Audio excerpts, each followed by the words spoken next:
Good morning students, my name is Mrs Kamini Sauraj और आज की क्लास में आप सभी का स्वागत है।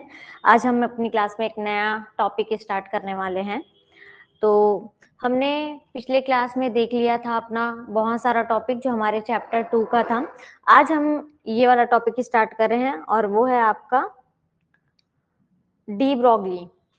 डी ब्रॉगली का जो थ्योरी है, साथ में हम हाइजेनबर्ग अनसर्टेनिटी भी देखेंगे। तो पहले हम क्या करते हैं, स्टार्ट करते हैं अपना डी ब्रॉगली का थ्योरी।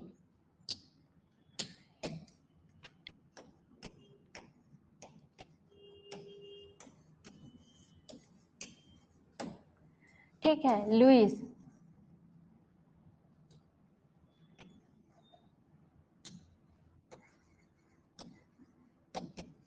Louis de Broglie. ठीक है, लुइस डी ब्रॉगली का जो कॉन्सेप्ट है, जो लुइस डी ब्रॉगली है वो एक फ्रेंच फिजिसिस्ट साइंटिस्ट है जिन्होंने 1924 में अपना थ्योरी दिया। क्या हो रहा है, एक मिनट वेट।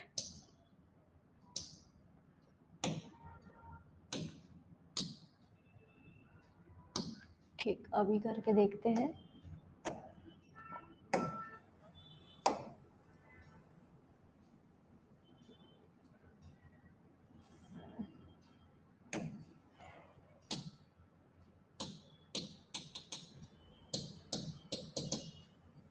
ठीक, आ गया।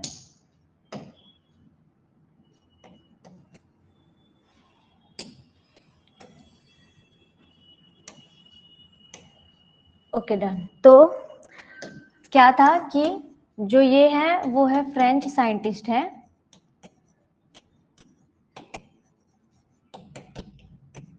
ठीक है, इन्होंने क्या किया, 1924 में एक कॉन्सेप्ट प्रोड्यूस किया, एक कॉन्सेप्ट दिया। इन्होंने कहा कि जो मैटर होता है, ठीक है, वो दो तरह से बिहेव करता है।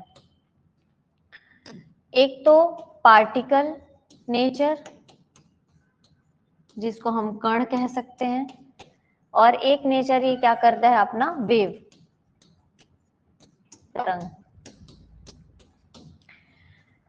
तो ये जो डुअल नेचर की बात करी इन्होंने, किसके, डुअल नेचर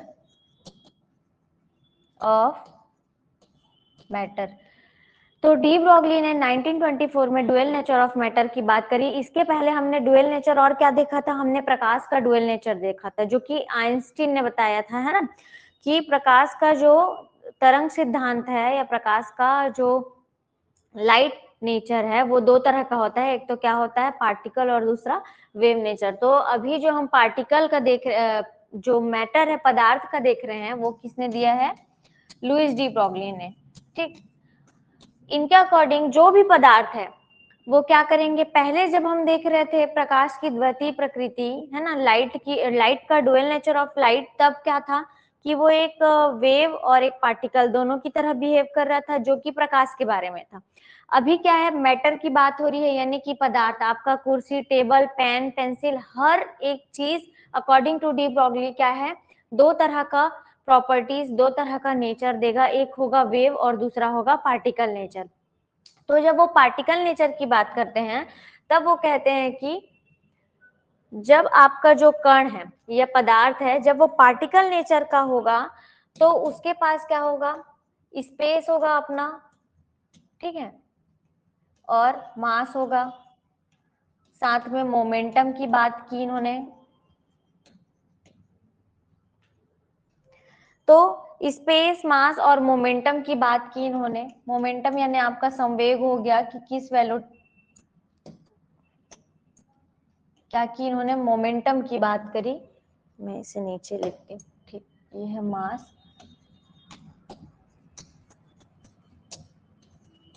मोमेंटम P, और ये हो गया M। ठीक, साथ में ये जो वेव नेचर है ना, तरंग, जब वेव नेचर में होगा मैटर तो क्या होगा, इसके अंदर इलेक्ट्रॉन, प्रोटॉन और जो आपका न्यूट्रॉन है, ये एक वेव की तरह क्या करेंगे, बिहेव करेंगे। ये जो इलेक्ट्रॉन प्रोटॉन न्यूट्रॉन है ये एक वेव की तरह बिहेव करेंगे, और जब पार्टिकल नेचर होगा तो हो सकता है जो भी आपकी चीज पदार्थ है, कण है, वो उनका अपना मास मोमेंटम होगा। इन्होंने उस डुअल जो नेचर है मैटर का उसमें क्लियर किया। ठीक, साथ में हम देखते हैं पहले तो मोमेंटम क्या चीज है। मोमेंटम, जब हम किसी मैटर के मोमेंटम की बात करते हैं तो मोमेंटम हमारा हिंदी में ये हो गया संवेग। ठीक है, इसका मतलब होता है मास इनटू वेलोसिटी। ठीक, तो किस, ये जो है डिपेंड किस पे करता है, वेलोसिटी पर।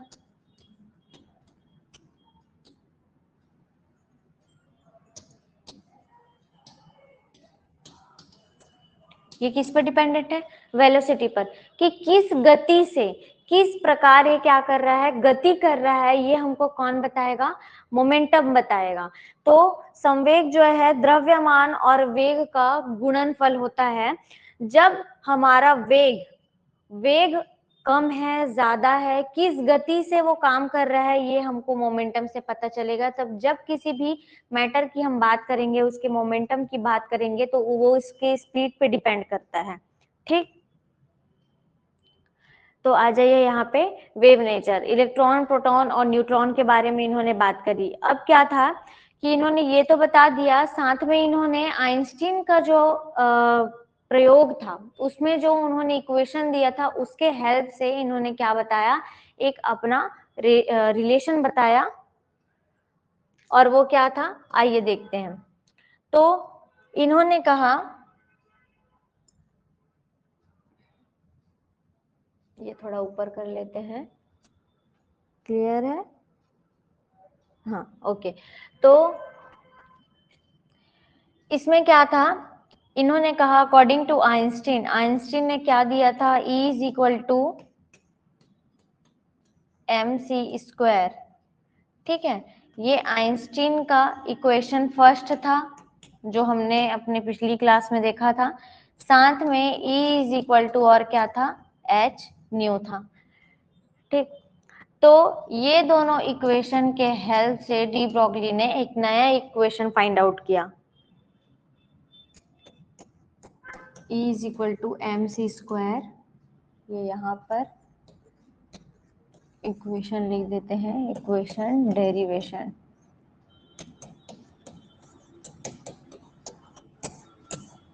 E is equal to mc², ये आपका फर्स्ट इक्वेशन हो गया।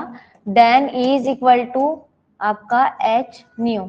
अब इक्वेशन 1 और 2 को देखो, इसका जो राइट हैंड साइड है वो लेफ्ट हैंड साइड है वो क्या है, इक्वल है, तो उसका राइट हैंड साइड भी क्या, राइट हैंड साइड भी क्या होगा, इक्वल होगा।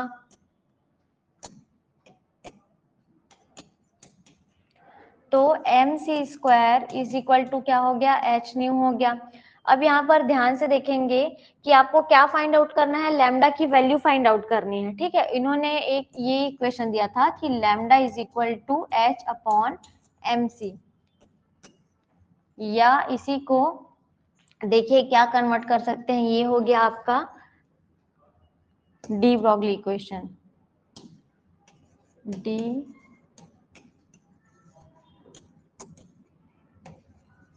डी ब्रॉगली इक्वेशन है ये। चलिए, तो इन दोनों इक्वेशन को इन्होंने क्या किया, इक्वल किया। अब यहाँ पर देखिए आपके पास, आप इसको कैसे कन्वर्ट करेंगे, C is equal, C upon nu is equal to होता है आपका लैम्डा। ठीक, तो अब यहाँ पे m और एक c, यहाँ पर mc इंटू सी, इसको अलग कर दो और ये हो गया h न्यू।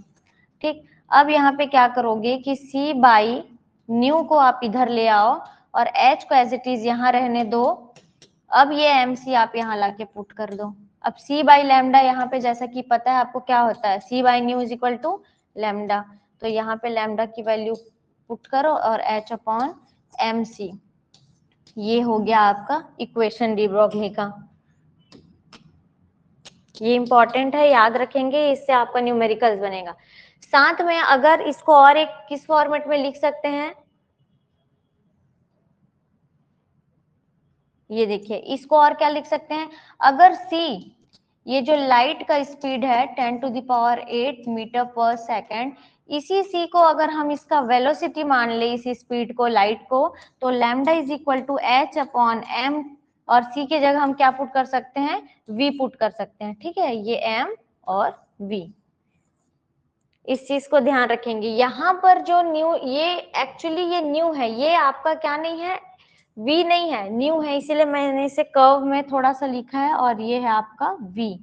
ठीक है, तो इस फॉर्मेट को उन्होंने अपना क्या कहा, इक्वेशन कहा। साथ में इसको और एक चीज में कन्वर्ट कर सकते हैं, देखो, ये हो गया आपका लैम्डा h/m/v, ये हो गया। अभी थोड़ी देर पहले हमने देखा था किसका, मोमेंटम का फॉर्मूला। आइए यहाँ पे देखिए, ये देखिए, मोमेंटम क्या है, mv, और ये आपका क्या करता है, p से डिनोट होता है मोमेंटम, तो p is equal to mv, यहाँ से आपको क्लियर है।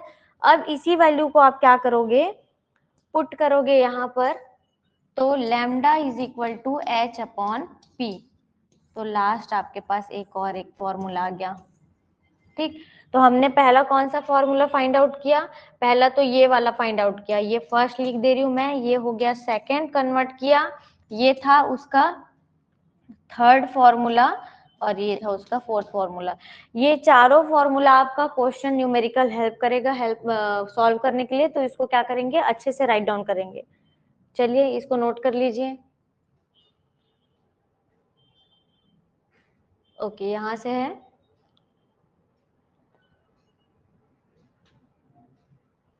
ये यहाँ पे थोड़ा करेक्ट करेंगे स्पेलिंग,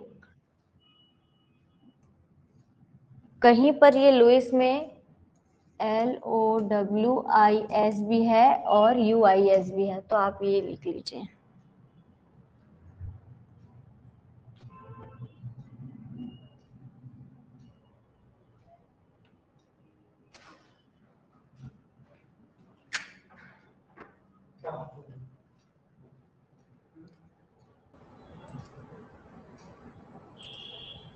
हो गया ये। चलिए, तो नेक्स्ट हम देखते हैं, ये वाला टॉपिक आपका कंप्लीट है, इससे जो रिलेटेबल क्वेश्चन है अभी कुछ देर में हम करेंगे। आपका नेक्स्ट टॉपिक है हाइजेनबर्ग अनसर्टेनिटी प्रिंसिपल। तो जो हाइजेनबर्ग साइंटिस्ट थे, उनके अनसर्टेनिटी प्रिंसिपल के अकॉर्डिंग किसी भी पार्टिकल का, किसी भी कण का एक ही समय में मोमेंटम और उसकी स्थिति को बताना क्या है, कठिन होता है। तो आइए इसे समझते हैं, इसका डेफिनेशन लिख लीजिए। अकॉर्डिंग टू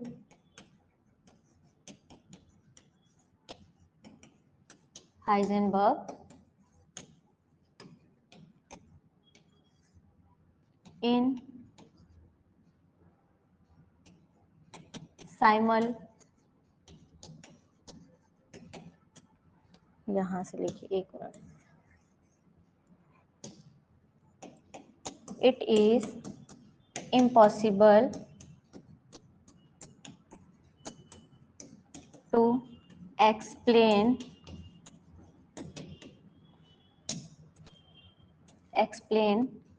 simultaneously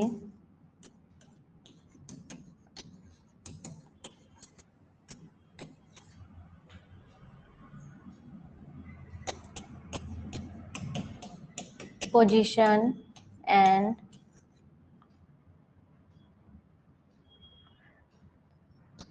क्या,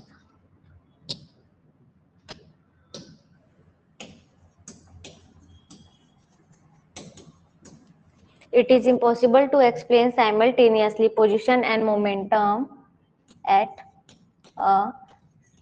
a same time। ठीक, कि ये क्या है, एक ही समय पे साइमल्टेनियसली, यानी कि एक ही समय पर एक साथ साथ क्या है, आप पोजीशन और मोमेंटम को किसी भी पार्टिकल का at the same time of any particle, ठीक है, एक्सप्लेन नहीं कर सकते। अगर आपने स्थिति के बारे में बात करी तो आपका मोमेंटम डिसबैलेंस हो जाएगा, और यदि आपने मोमेंटम के बारे में बात करा तो आपका स्थिति डिसबैलेंस हो जाएगा।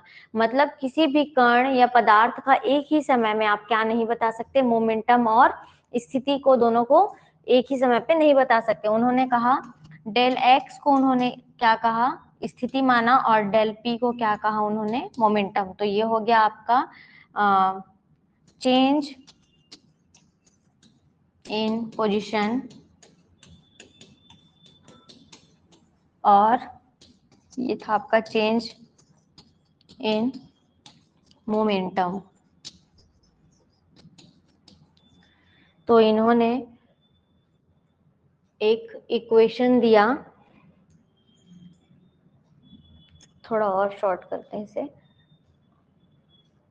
ओके, तो इन्होंने इक्वेशन दिया, वो क्या था, del x into del p is greater than all equal और equal to h upon 4 pi.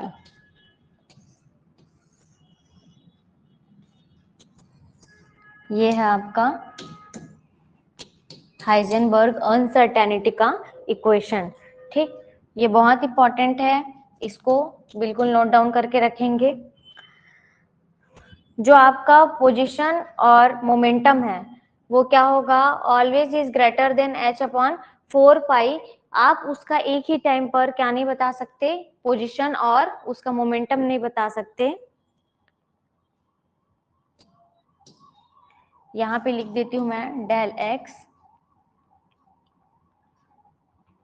Is not equal to del p. ठीक, अगर आपने del x is equal to ये बता दिया तो आपका डेल पी क्या हो जाएगा, नॉट इक्वल टू 0, अनबैलेंस्ड रहेगा ये।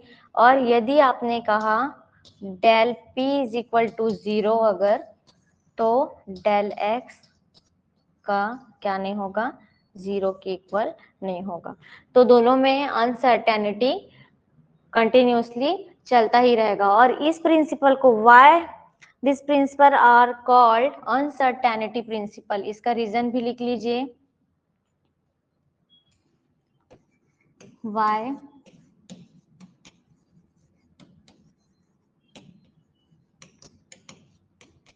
कॉल्ड। तो इसका रीजन है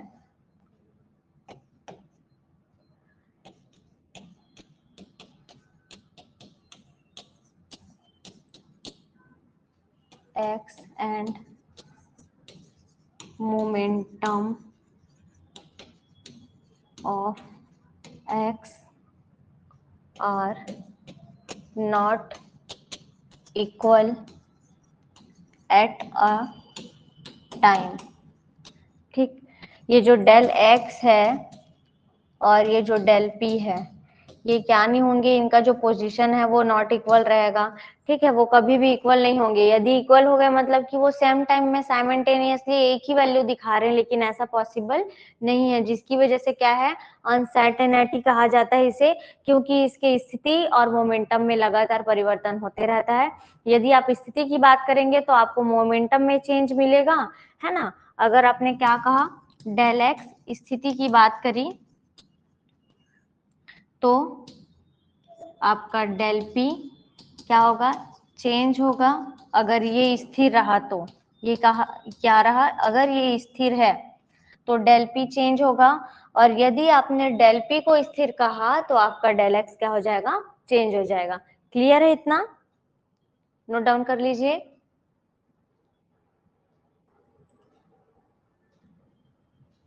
नेक्स्ट पेज है इसका ये।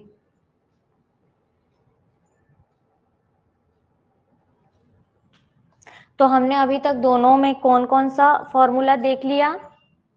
दोनों में हमने सबसे पहले देखा, एक तो लैम्डा इज इक्वल टू आपका एच अपॉन, ये हो गया आपका फॉर्मूला, क्योंकि अब हम क्वेश्चन सॉल्व करते जाएंगे आगे। तो lambda is equal to h upon, एक तो हो गया एम वी। ठीक, उसके बाद lambda is equal to h upon, एक था एम सी जब लाइट की वैल्यू दी हुई हो। Lambda is equal to h upon p, हमने ये भी देखा। उसके बाद आपका अभी देखा हमने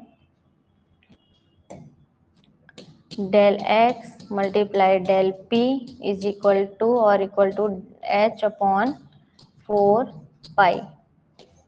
ठीक, एक ये देखा। क्लियर है इतना? चलिए इसके आगे देखते हैं।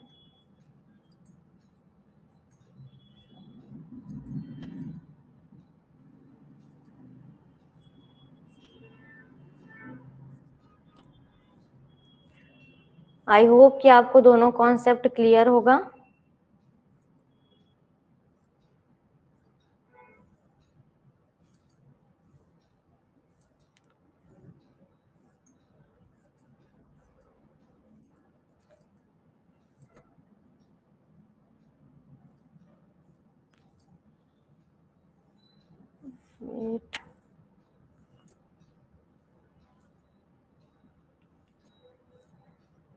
ठीक, ये देखिए यहाँ पे जो आपका डुअल बिहेवियर ऑफ मैटर है, ठीक है, लुईस डी ब्रॉगली ने बताया। जब पार्टिकल नेचर की उन्होंने बात करी, इसमें और कुछ पॉइंट है जो आप ऐड कर सकते हैं। इलेक्ट्रॉन बीम अगर आप किसी को लाइट दे रहे हो तो क्या होगा, वहां पे डिफ्रैक्शन भी क्या होगा, विवर्तन, विवर्तन क्या होगा, ऑब्जर्व्ड होगा, वेव नेचर है तो। साथ में जो आप माइक्रोस्कोपिक स्टेट की बात करते हो, तब जब आप इलेक्ट्रॉन प्रोटॉन और न्यूट्रॉन वेव नेचर का स्टडी करते हो तो वो क्या होता है, माइक्रोस्कोपिक। और जब मैक्रोस्कोपिक की बात करते हो तो क्या होता है, वो आपको किसी मैटर में ऑब्जर्व्ड होगा। ठीक है, देखिए इससे रिलेटेबल एक question, similar two electron diffraction, neutron diffraction, microscope is also used for the determination of the structure of molecules if the wavelength used here is 1800 pm, calculated the characteristic picometer, okay, pm is a picometer, calculate the characteristic velocity associated with the neutron।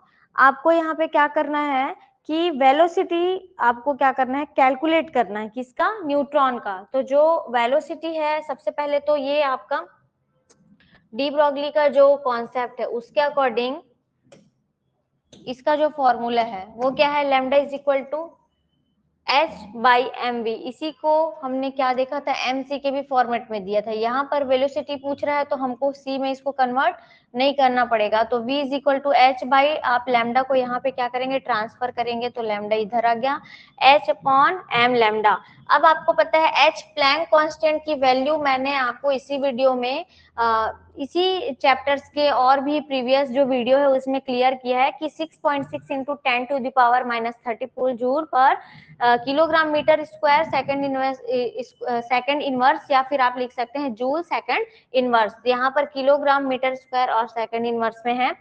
साथ में lambda, lambda का जो value है क्या है, वो 8 into 10 to the power -10। ये कहाँ से आया, आपको पिकोमीटर में इसकी वैल्यू यहाँ पर दी हुई है। जब आप पिकोमीटर से क्या करेंगे, इसको कन्वर्ट करेंगे, है ना, तो क्या आएगा आपका लैम्डा का value 8 into 10 to the power -10। Clear है इतना? अब देखिए आपका मास जो है वो आपका मास किसका हो गया, न्यूट्रॉन का जो मास है, यहाँ पे आपको वेलोसिटी कैलकुलेट करना है तो मास की वैल्यू पुट करेंगे 1.6 into 1.675 10 to the power 27 kg, जो कि हमने इलेक्ट्रॉन प्रोटॉन और न्यूट्रॉन का जब कॉन्सेप्ट देखा था तो उसके चार्ज और मास के बारे में स्टडी किया था, ये वहीं से है। क्लियर? तो हमारे पास ये तीनों वैल्यू है, आप इस फॉर्मेट में वैल्यू को पुट करेंगे और सॉल्व करने पर आपको क्या आएगा, 494 मीटर सेकंड इनवर्स। तो इस तरह से आपको क्या करना है, वेलोसिटी को फाइंड आउट करना है जब हाइजेनबर्ग डी ब्रॉगली के कॉन्सेप्ट से कुछ क्वेश्चन पूछा जाए। हो सकता है आपको लैम्डा की वैल्यू पूछे या फिर एम की वैल्यू पूछे, तो आप उसके लिए भी क्या रहेंगे, प्रिपेयर्ड रहेंगे। ये एक क्वेश्चन आप लोग क्या करेंगे, नोट डाउन करेंगे, फिर हम बाकी क्वेश्चन सेल्फ प्रैक्टिस करेंगे।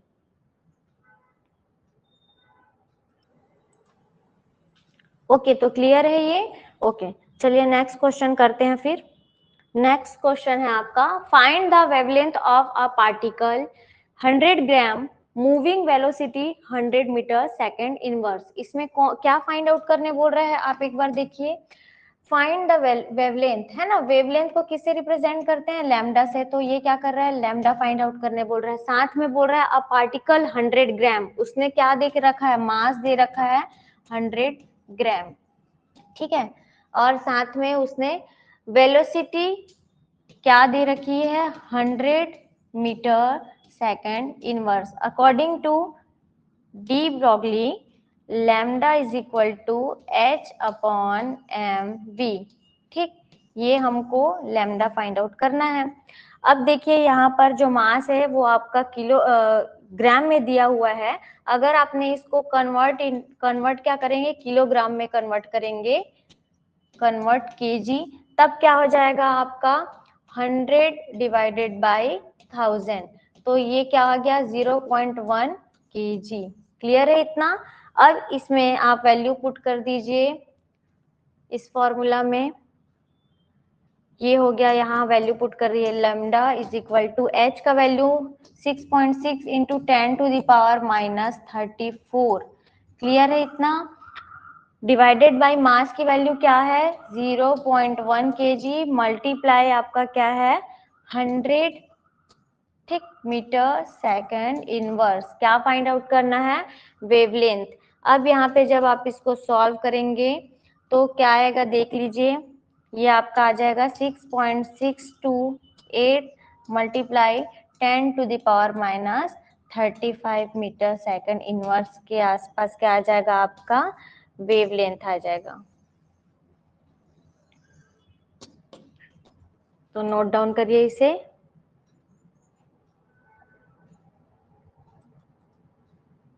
ठीक, तो आपका जो वेवलेंथ है वो क्या आएगा 6.6, ये सेकंड इनवर्स हटा दीजिए क्योंकि जो आपका वेवलेंथ है वो मीटर में होता है, ठीक। वो कैंसल आउट हो जाएगा किसके साथ, जो आपका प्लैंक कांस्टेंट का जो वैल्यू है ना उसके साथ क्या हो जाएगा, कैंसल आउट हो जाएगा सेकंड इनवर्स। तो आपके पास क्या बचेगा, एक मीटर बचेगा जो कि लैम्डा का वेवलेंथ को डिफाइन करेगा।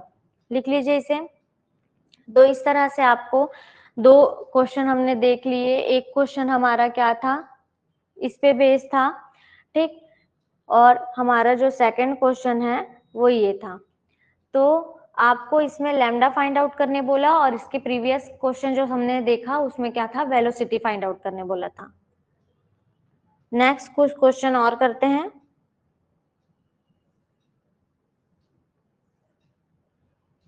ठीक, इसमें एक ये पॉइंट है, देखिए हाइजेनबर्ग अनसर्टेनिटी से रिलेटेड है ये। rules out existence of definite path और trajectories of electron। जो ये रूल जो भी है एग्जिस्ट करते हैं जहां पर वो डिफाइन करते हैं किसके, इलेक्ट्रॉन के पाथ को, कि वो किस तरह से महत्वपूर्ण है अपने प्रिंसिपल के साथ। जैसे कि उसने अनसर्टेनिटी की बात करी, तो ये आपका न्यूक्लियस हो गया। अगर आपका इलेक्ट्रॉन क्या है किसी वेलोसिटी के साथ स्पीड कर रहा है तो ऑब्वियस सी बात है, देखिए अगर वो यहाँ पे पहुंचा है ना, तो वहां पे अगर यहाँ पे इसकी वेलोसिटी v है तो इसका जो मोमेंटम है वो p होगा, मास m होगा। लेकिन जरूरी नहीं कि अगर इसका जो वेलोसिटी है ना वो 1 अगर मीटर किलोमीटर है पर सेकंड में, तो उसका जो मोमेंटम है वो सिमिलर हो। भाई ऑब्वियस सी बात है, वो इस पोजीशन पे आने के बाद उसकी वेलोसिटी अलग होगी। मान लेते हैं मोमेंटम फिक्स्ड भी है तो यहाँ पे उसकी वेलोसिटी अलग होगी, यहाँ पर वो पहुंचेगा गति करते हुए तो उसकी वेलोसिटी अलग होगी, यहाँ पे पहुंचेगा जब तो उसका क्या होगा, वेलोसिटी अलग होगा। तो इस तरह से उनके जो प्रिंसिपल है वो क्लियरिफाई करते हैं कि आपका मोमेंटम और जो आपका स्थिति है इलेक्ट्रॉन का वो अपने पाथ को एग्जिस्टेंस डिफाइन कर रहा है कि किसी भी मतलब कि इतना महत्वपूर्ण बता रहा है कि उसकी वेलोसिटी और जो उसका पोजीशन है वो सिमिलर नहीं हो सकता। It is a significance only for motion of microscopic object. इसके पहले मैंने अभी बताया भी था कि ये किसकी बात कर रहा है, सिर्फ इलेक्ट्रॉन, प्रोटॉन और न्यूट्रॉन की, क्योंकि ये ऐसे माइक्रोस्कोपिक ऑब्जेक्ट है। माइक्रो, ठीक है, माइक्रो यानी सूक्ष्म, और जब हम मैक्रोस्कोपिक बोलते हैं, मैक्रो, इट्स अ मैक्रो, तो ये हो गया स्थूल, जिसको आंख से देख सकते हैं, छू सकते हैं, है ना, तो ये मैक्रोस्कोपिक में आ जाएगा। सूक्ष्म में क्या आ जाएगा आपका, माइक्रो में क्या आएगा, इलेक्ट्रॉन, प्रोटॉन और न्यूट्रॉन। तो ये इसकी बात कर रहा है, जब हम मोमेंटम और स्पीड और वेलोसिटी अबाउट जो भी चीज है उसकी बातें कर रहे हैं, तो ये होगा आपका इलेक्ट्रॉन, प्रोटॉन, न्यूट्रॉन के लिए, जो कि एक माइक्रोस्कोपिक सिस्टम होगा। और जब आप मैक्रोस्कोपिक के लिए बोलेंगे कार, बस, बॉल, तो इसके लिए ये यहाँ पे नेग्लिजिबल है, क्योंकि आप उसको डिफाइन नहीं कर सकते हैं।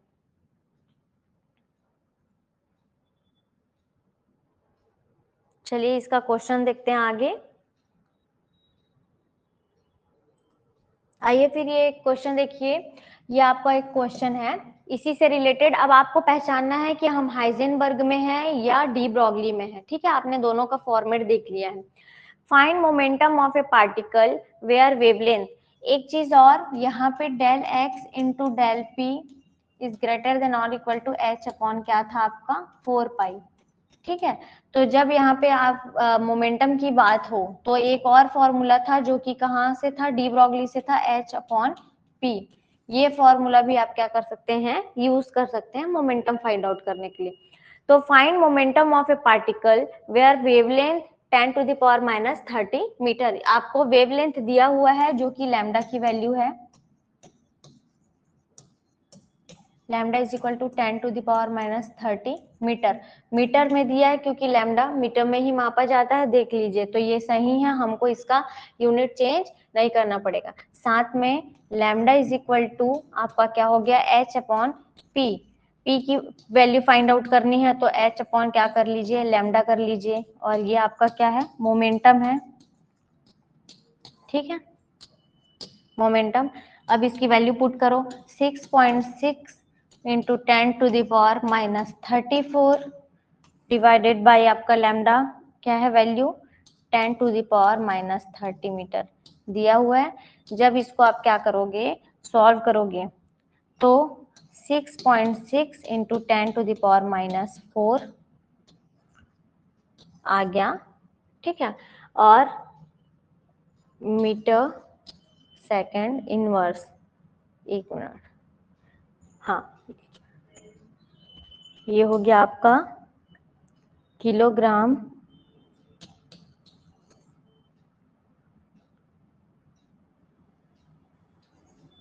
सेकंड इनवर्स, ठीक, एक बार क्वेश्चन चेक कर लेते हैं। ओके, ये है किलोग्राम, हाँ, यहाँ पे मैं क्या बोल रही हूँ, मीटर भी लिख लीजिए, ठीक है, मीटर सेकंड ये लिख सकते हैं, या 6.6 इंटू 10⁻⁴ किलोग्राम मीटर पर सेकंड, ये भी लिख सकते हैं, क्योंकि इसका जो ये कहाँ से आया, आपको यूनिट याद रखना कैसे है, आपको पता है m into v is equal to p होता है, ठीक है, द्रव्यमान गुणित वेग, द्रव्यमान का हो गया केजी और वेग का क्या होगा, मीटर पर सेकंड, ठीक है, मीटर पर सेकंड। तो जब आप, हाँ ओके, मीटर पर सेकंड, अगर इसको ऐसे लिख सकते हो या ये नहीं लिखना चाहो तो m सेकंड इनवर्स, क्लियर है इतना, चलिए नोट डाउन कर लीजिए। फिर इससे रिलेटेड एक और क्वेश्चन दूंगी जो आप सॉल्व करेंगे।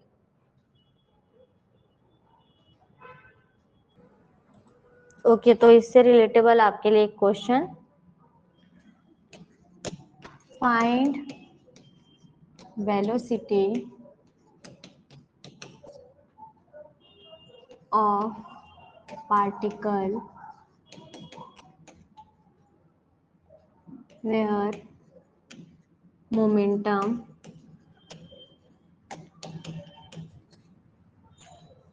is 6.6 into 10⁻⁴ kilogram meter per second and mass is 200 gram.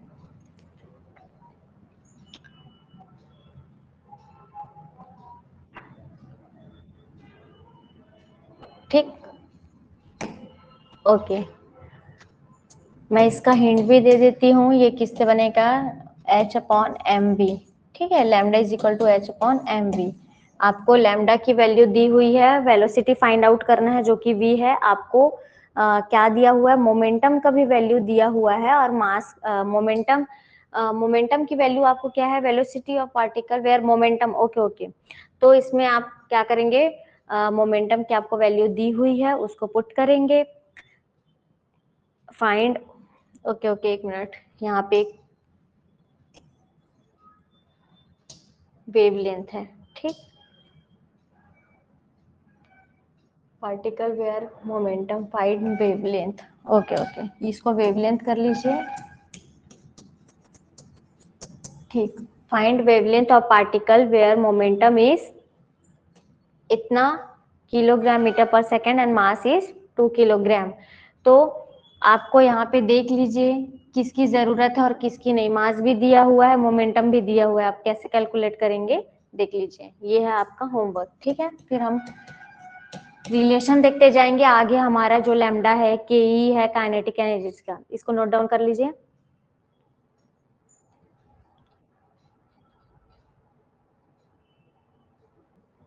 चलिए आइए अब देखते हैं रिलेशन बिटवीन काइनेटिक एनर्जी,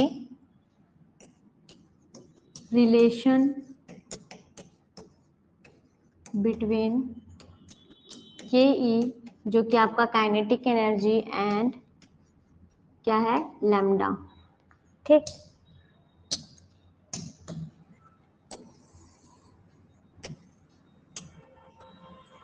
ये फर्स्ट रिलेशन देख रहे हैं हम लोग, ठीक है, ये हमारा फर्स्ट है जिसमें हम कौन सा रिलेशन देख रहे हैं, काइनेटिक एनर्जी और लैम्डा के बीच में। तो आपको पता है लैम्डा इज इक्वल टू होता है h/mv, ये आपका हो गया पहला इक्वेशन। साथ में आपको पता है काइनेटिक एनर्जी आपने अर्लियर क्लास में स्टडी किया हुआ है, और इसी हमने वीडियो में भी स्टडी किया है, mv का स्क्वायर, ये हो गया हमारा इक्वेशन 2। अब क्या करते हैं, जब हम इक्वेशन 2 में है ना k इज इक्वल टू क्या करते हैं, m का मल्टीप्लीकेशन करते हैं, तो ये हो गया m के ई। मैं यहाँ से अभी थोड़ी देर के लिए पॉइंट हटा देती हूँ, ठीक। तो k और e यहाँ पर हो गया आपका 1/2mv², दोनों इक्वेशन हुआ। मैंने अभी फ्रॉम इक्वेशन, यहाँ पे लिख रही हूँ फ्रॉम इक्वेशन 2,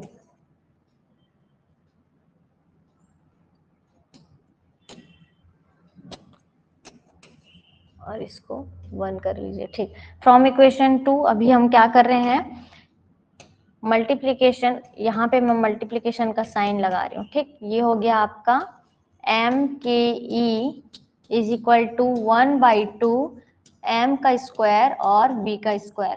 क्लियर है इतना, हमने m से मल्टीप्लाई कर दिया इक्वेशन 2 को, तो m के E is equal to 1/2 m square b square हो गया इसका वैल्यू, ओके डन। अब उसके बाद 2 को इधर कर दो आप ट्रांसफर, तो 2m के ई आ गया आपका वैल्यू इज इक्वल टू इधर हो गया m स्क्वायर और v का स्क्वायर। यदि हमने ये mv को ऐसा भी लिख सकते हैं ना, mv का होल स्क्वायर, स्क्वायर को अगर इधर ट्रांसफर कर दिया जाए तो mv is equal to root of में क्या आ जाएगा आपका 2m k और e, आ गया ये वैल्यू। अब हमारे पास ये वैल्यू आ गई इक्वेशन 3, सॉरी, अच्छा ये हो गया इक्वेशन 3। क्लियर है इतना। अब इक्वेशन 3 से देखो हमारे पास क्या वैल्यू आ गई, ओके यहाँ पे हमारे पास आ गया है किसका वैल्यू, mv का वैल्यू आ गया है, और mv की वैल्यू हम कहाँ पुट कर सकते हैं, इक्वेशन नंबर 1 में। तो putting value in equation 1 from, कहाँ से, फ्रॉम इक्वेशन 3, फ्रॉम इक्वेशन 3। तो आप क्या करेंगे, यहाँ पर देख लीजिए इक्वेशन 1 लैम्डा है, लैम्डा mv की जगह पे हम क्या वैल्यू पुट करेंगे, 2m के ई। क्लियर है इतना। तो हमारा एक नेक्स्ट, और ये यहाँ पर जो मास है वो किलोग्राम में रहेगा, ठीक है, और जो आपका के ई है वो तो काइनेटिक एनर्जी है, ठीक है, ये हो गया काइनेटिक एनर्जी।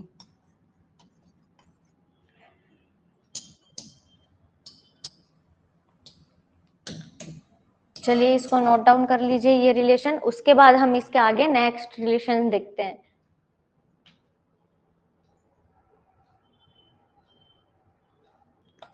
तो नेक्स्ट इक्वेशन आपका है, हम अब ये यहां से देख लिया हमने लैम्डा और काइनेटिक एनर्जी में, ठीक है, इसको ध्यान में रखेंगे। नेक्स्ट हमारा रहेगा रिलेशन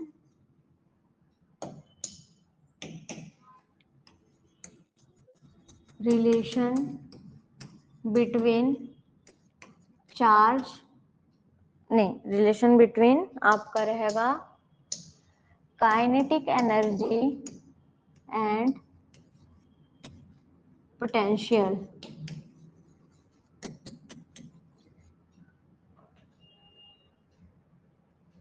ठीक, पोटेंशियल। तो सबसे पहले आप देखो यहाँ पे क्या है भाई चेंजेस इसमें। Kinetic energy is equal to हम क्या ले सकते हैं, चार्ज और इनटू पोटेंशियल। और इस पोटेंशियल को, ये जो पोटेंशियल हम बोल रहे हैं, इसको हम लोग इस साइन से रिप्रेजेंट करते हैं। क्लियर है? तो चार्ज को तो Q से रिप्रेजेंट करते हैं, आपको पता है, और ये हो गया आपका पोटेंशियल। इसको पोटेंशियल ही बोलिए। के ई इज इक्वल टू, एक रिलेशनशिप ये आ गया कि चार्ज इंटू पोटेंशियल। ओके, अगर आपको पोटेंशियल की वैल्यू पूछा और चार्ज दिया हो तो आप इस को क्या कर सकते हैं, कैलकुलेट कर सकते हैं। साथ ही अब ध्यान दीजिए, यहाँ पर हमने इसके पहले जो रिलेशनशिप देखा था उसमें क्या था, देखिए वहां पर lambda is equal to h upon lambda, lambda is equal to h upon root of में क्या था, 2m के ई था। तो अब यहाँ पर हमको एक नया रिलेशनशिप फाइंड आउट हो जाएगा जब हम के ई की वैल्यू को क्या रख देंगे, lambda is equal to h upon root of 2m q और ये चार्ज। तो आ गया हमारे पास एक नया रिलेशन जो कि क्या था, वेवलेंथ रिलेशन बिटवीन, यहाँ पर क्या कर लो, एक लैम्डा भी कर लो, लैम्डा के ई एंड पोटेंशियल, इन तीनों के बीच में हमने ये डिफरेंस भी, रिलेशन भी देख लिया। क्लियर है? तो पहले देखा था, देखिए यहाँ पर लैम्डा का काइनेटिक एनर्जी के साथ, इतना क्लियर है ना? ये देखिए ये सारे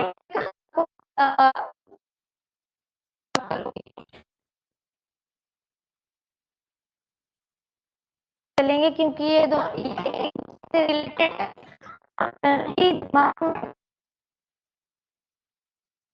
हेल्प से क्वेश्चन में यदि आपको पूछ दिया, बताइए पोटेंशियल पूछ दिया, तब क्या करेंगे, तब आपको याद रहना चाहिए ना कि इस तरह से उसका कन्वर्जन था। तो इसको ध्यान से नोट डाउन करेंगे। तो इतना रिलेशनशिप क्लियर है?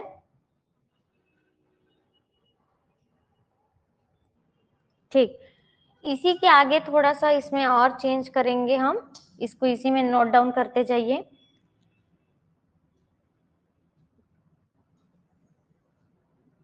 ठीक,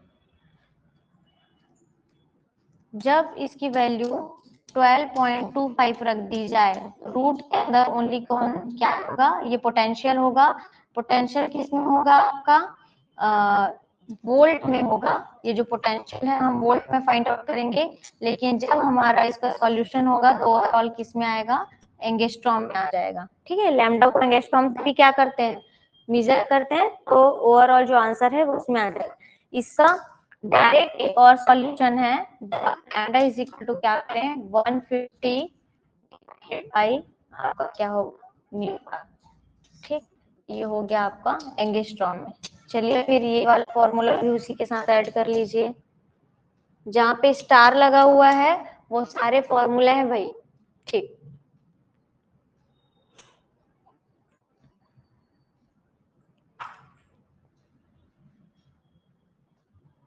एक मिनट। ठीक, ये है वोल्ट। ओके,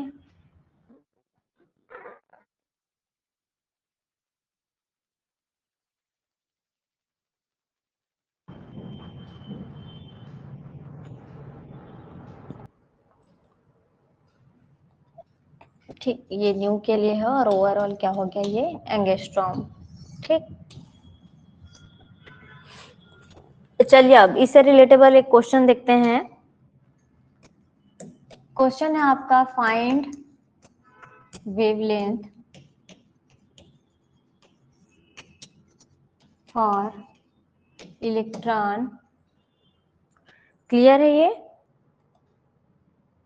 ठीक, तो find wavelength of electron where potential difference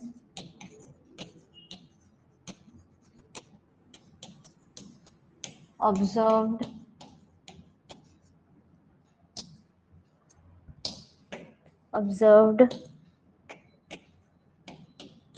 by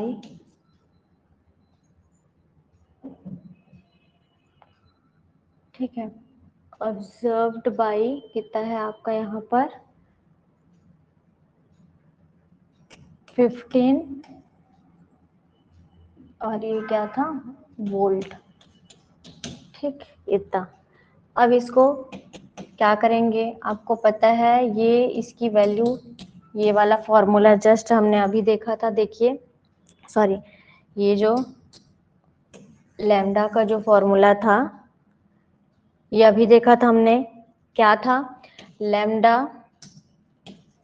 is equal to root of में 150 और यहाँ पर आपका पोटेंशियल डिफरेंस दिया हुआ होगा जो कि एंगस्ट्रॉम में कैलकुलेट होगा।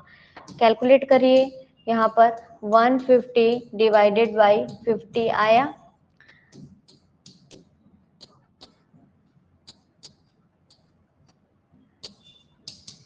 तो ये हो गया आपके लैम्डा का वैल्यू। क्लियर है? तो ऐसे ही आपको ऑब्जेक्टिव्स में क्वेश्चन दे दिए जाएंगे कि आप लैम्डा की वैल्यू फाइंड आउट करो, साथ में आपको लैम्डा के फॉर्मेट्स पता होने चाहिए कि आपको किस किस फॉर्मेट में क्वेश्चन पूछ सकता है।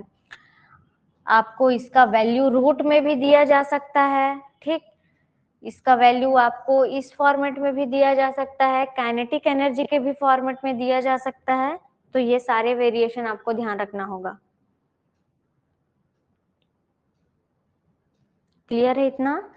Thank you. आज की क्लास के लिए हम इतना ही कवर करते हैं, अगले क्लास में हम फिर से इसके आगे के जो पोर्शन है उसको कंप्लीट करेंगे। Thank you for watching this class.